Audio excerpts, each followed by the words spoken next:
نشانه های رسیدن قیامت، پیغمبر بزرگوار صلی الله علیه و سلام در روایت گفتن که یکمین نشانه رسیدن یعنی سرشوی قیامت آخری دنیا این بعثت من است، یعنی پیغمبری من، چون که جناب پیغمبر صلی الله علیه و سلام خاتم الانبیا بود، یعنی خاتم تیارشوی پیغمبرها بودند.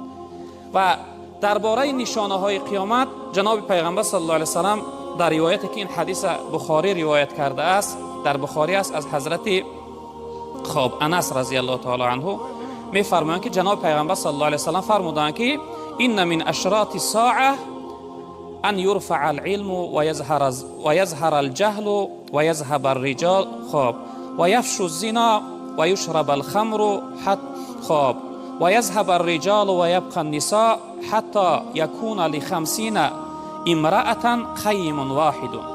جناب پیغمبر صلی الله علیه و سلام یکی از نشانه های رسیدن قیامت این است که علم از جامعه برداشته میشه، یعنی مردم بی سواد میمونند. متاسفانه امروز اکثر جامعه ما بی سواد است، یعنی علم دینی از علم قرآن از علم سنت مردم دور میمونند جناب پیغمبر و بی سوادی در بین مردم آشکار میشه، اکثر مردم بی سواد میمونند. این نشانه رسیدن قیامت جناب پیغمبر و زیناکاری در جامعه زیاد میشود، زیناکاری در بین مردم زیاد میشود و شراب نوشی هم در بین مردم آشکار میشود. یعنی این گناه ها زمانهای پیش تا یعنی این سالهای 90 و 92 این گناه ها یعنی آشکار نبودن، پنهان بودن.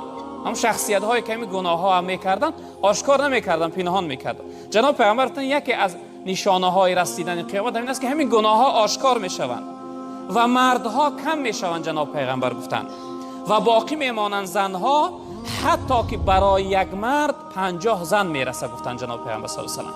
این چی هست؟ نشانه های رسیدن قیامت.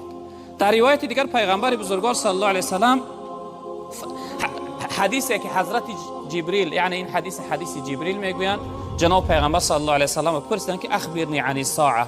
گفتند یا رسول الله، گفتند من از یعنی قیامت، از رسیدن قیامت خبردار کن. جناب پیغمبر گفتند که من از تو زیادتر نمیدونم، یعنی منم چنین تو قیامت علمش در نزد خدای، فقط الله میدونه که قیامت کی سر میشود.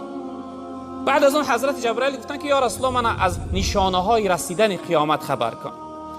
جناب پیغمبر صلی الله علیه و سلم گفتند نشانه های رسیدن قیامت این است که ان تلید الامه ربتها. گفتند مادر، یعنی مادرها مولا و صاحبهای خود را تولد میکنند. این جمله را دو نوع معنا کرده هستند محدثا. یک معناش گفتند امی ولد زیاد میشه، یعنی زمان پیش مردم غلام زن داشتن، کنیز داشتن، اونها را استفاده میبردن، یعنی با اونها هم خوابگی میکردن. وقتی اون غلام زن وقتی از صاحب خودش که کودک تولد میکرد، این یعنی چیش میشید؟ امی ولدش میشید. بعد از مردن مولاش این زن خود از خود آزاد میشید. اما دیگر معنایی که این حدیث داره، پیغمبر بزرگوار صلی الله علیه و سلم گفتند زنها یعنی مادرها برای فرزندها همچون کنیز و خدمتگار میشوند، یعنی انسانها مادرهای خود را همچون کنیز، همچون یک غلام بر این کار میفرمند. یعنی این نشانه رسیدن قیامت است.